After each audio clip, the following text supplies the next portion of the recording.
All right, Ronan MMA, welcome back to the channel. Now, recently in an interview, Dana White was asked whether or not Francis Ngannou would ever be returning to the UFC, and Dana White gave a pretty harsh answer. Ice cold. We're going to talk about it. I want to give my opinion and reaction on it, and yeah, we're going to do that. So before we do, please like and subscribe. I would greatly appreciate it. I will thank you in advance for your subscription. Thank you so much. I greatly appreciate it. Please don't be the kind of person who doesn't do the thing that they've already been thanked for. I have a ton of videos. You can watch every single one of them. I would just ask that you please subscribe. It's one click of the button. It's free. You probably already pay for one subscription service already, so just help me out, okay? Now, anyways. So Dana White got asked. I'm not sure who asked the question. I saw a post by MMA Junkie, though, about Francis Ngannou, and he said, yeah, he will, it's done. It's over.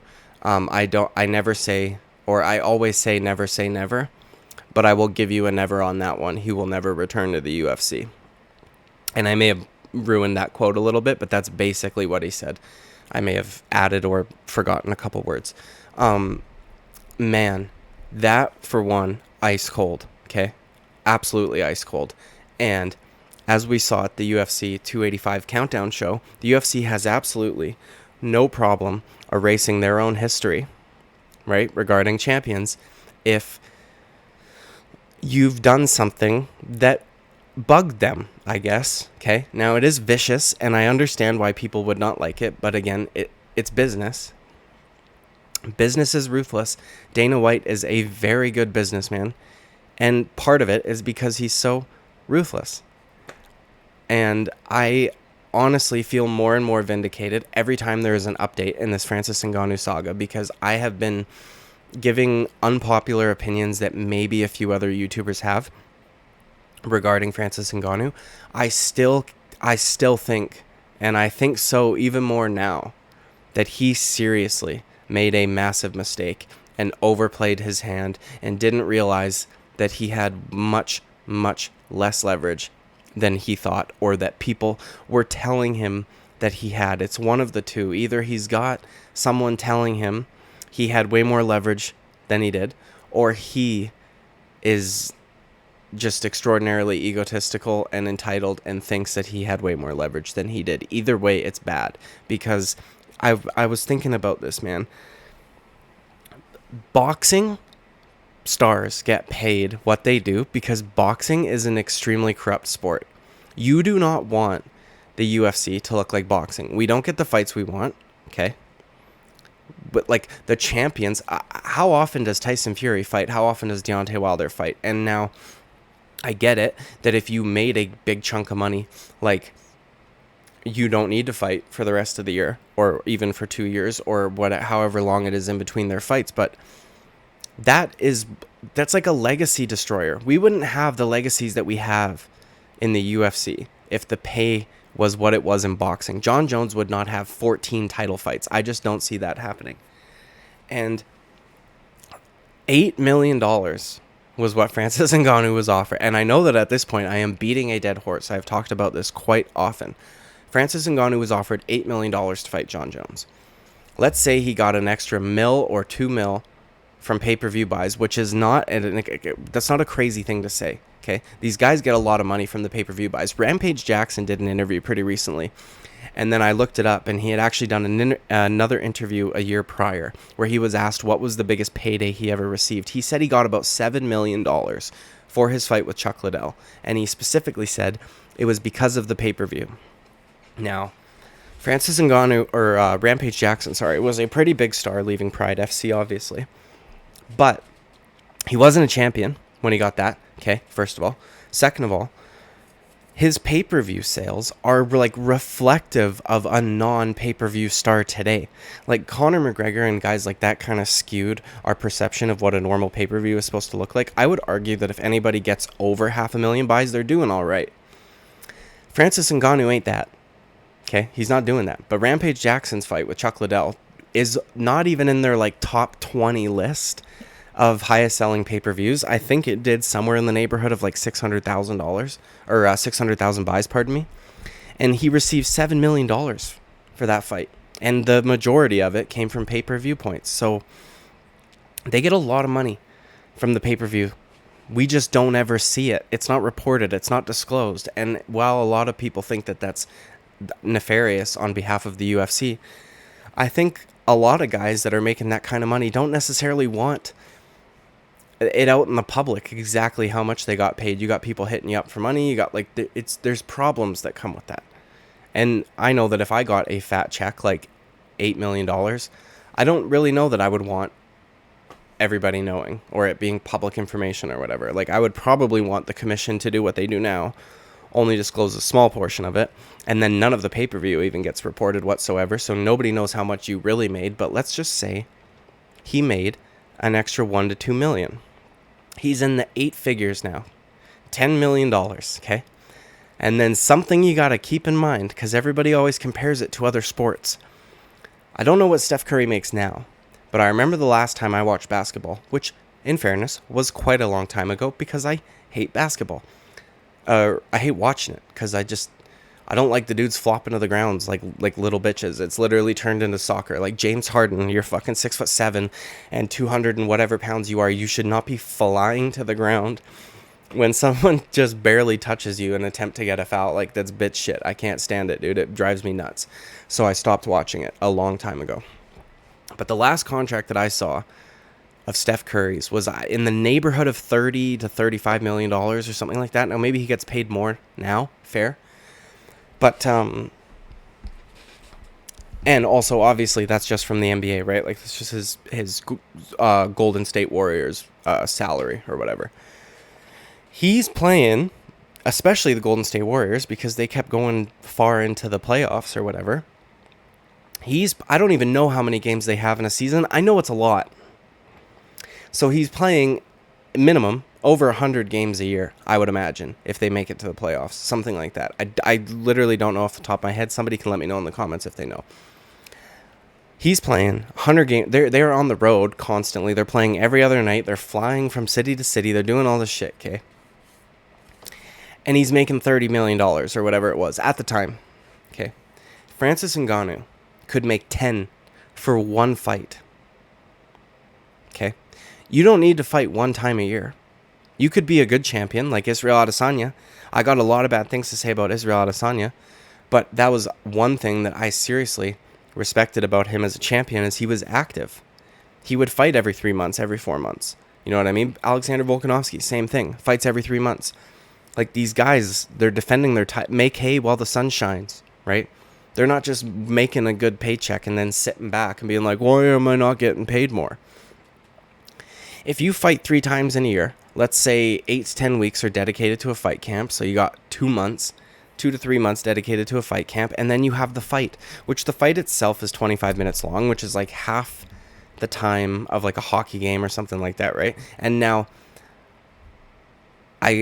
fighting is obviously can be a lot more taxing on your body physically and honestly probably mentally. Hockey's a pretty brutal sport, but if we're still going to compare it to basketball's a much less taxing sport in terms of your physical health. Now, there are bad injuries that happen in it, obviously, from time to time, like Kevin Durant blowing out his Achilles or whatever it was, and you could hear it snap despite the crowd going crazy and things like that. But, dude, you got 2 or 3 months for a fight camp. If you're working, like, 6 months, 3 fight camps, 3 fights, 25 minutes long each, you still got a good chunk of time of your year off to recover and relax and go on vacation tours, you know, doing shit like this. And you would have made basketball money, dude. I don't get why people think that in one fight they should be making what an entire guy makes or what a guy makes through an entire season worth of basketball. Like Francis Ngannou could have potentially had a Steph Curry-like salary this year if he would have gone out there and he would have knocked out John Jones, because that's how he would have won. He would not have won a decision against John Jones. That pay-per-view would have been big. His next one would have been even bigger. It could have been the trilogy fight against Stipe Miocic, like clearly because they promised him the next fight, right? So then he goes out there and beats the GOAT. The breakdown that I gave about Cyril Gane and John Jones beating Stipe Miocic, the same thing would apply to Francis Ngannou. He would go out there, he would have knocked out the GOAT and John Jones. then he could have gone out there and knocked out Stipe Miocic, because this is how he wins, right? Like, I'm not just like saying you've got to do this insane thing. It's not that insane to say that Francis Ngannou would go out there and get a knockout. You are now a massive star. Like, you're now potentially selling close to 1 million pay-per-views, right? Whereas before, with all due respect, selling like 300,000, less than 300,000, which is not great, my guy. That's literally like basketball player money, and people act like he was offered chump change. I can't fucking understand it. And now, dude, if Dana White, either Dana White is dead serious and Francis Ngannou will never ever be back in the UFC, or that was a massive, massive public display of power by Dana White so that Francis Ngannou knows they have no interest in taking him back. And if Francis Ngannou wants to go back, he's going to have to fucking crawl back on his hands and knees, and he's going to have to take whatever contract they give him, which he probably won't do because he's not thinking straight, dude. Long term, he could have made more money. Like, this is like him betting it all on some like brand new cryptocurrency that he might be able to like pump and dump one time and make a fat payout, as opposed to investing like long term for your future with good stable investments that aren't potentially some rug pull. Because even if he does get the boxing match he's been asking for, he's not going to get the kind of money that he asked for, okay? $30 million, not happening. Also, boxing promoters, I didn't know this, but somebody let me know in my comments, boxing promoters take a huge chunk of that initial purse. So you see the purse money, but what you don't see is the percent that does go to the promoter. Now, maybe they split it 50-50, fair. But that means that if Tyson Fury makes $30 million for his fight against Deontay Wilder, he really only made 15. Which means if Francis Ngannou, is he going to make that much money? Like, I would wager that his first boxing match will be somewhere along the lines of what he would have made fighting Jon Jones. And if he signs with any other MMA organization, then he has fooled you all. And he is not this noble, selfless person who doesn't care about the money, because none of the MMA organizations pay their fighters enough. If the UFC doesn't, they sure as shit don't. So you got a guy who could have had a basketball year. He could have had this in a year. He could have been fighting right now in March. He could have fought again in July, depending on how long the fight went and if he got injured. He could have fought again at the end of the year. He could have had 3 fights this year. He could have made in the neighborhood of $30 million. Instead, and that's just 1 year, dude.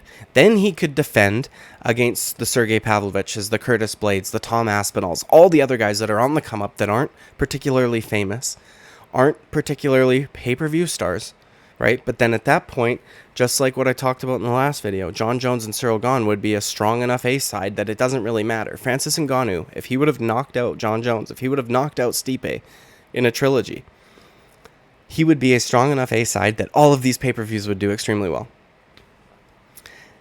And now he has bet it all on one potential boxing match that may or may not happen. Nobody really seems to be all that interested in it, okay? From what I can tell, he hasn't had any offers or anything, and people keep saying it's only been this long. Yeah, if there were people that were seriously interested in him, they would have contacted him like the day the news broke that he had been released from his UFC contract, or that he didn't renew it. He would have had ungodly amounts of phone calls, and he didn't. He said he hasn't even gotten an email. So he gambled away basketball money. Then the next year, potential basketball money for one fight that he may or may not get, that he won't get the amount that he thinks he would get anyways. And now we will never see him back in the UFC, or so Dana White says. Now, I know Dana White goes back on his word from time to time, but when you... Man, it's burning bridges in business is not good. And Francis Ngannou has been very outspoken. And whether you agree with what he says or not, it is not a good business thing. And I get that people will say, well, oh, he's sticking to his morals. Is he, though? Because he's asking for $30 million. So clearly he's got a price on his morals regardless. Which he could have made. Sorry, my camera skipped a frame there. He could have made in 1 year of fighting with the UFC on his new contract, which would have made him the highest paid heavyweight of all time ever. Sucks, man. I wanted to see him versus John Jones.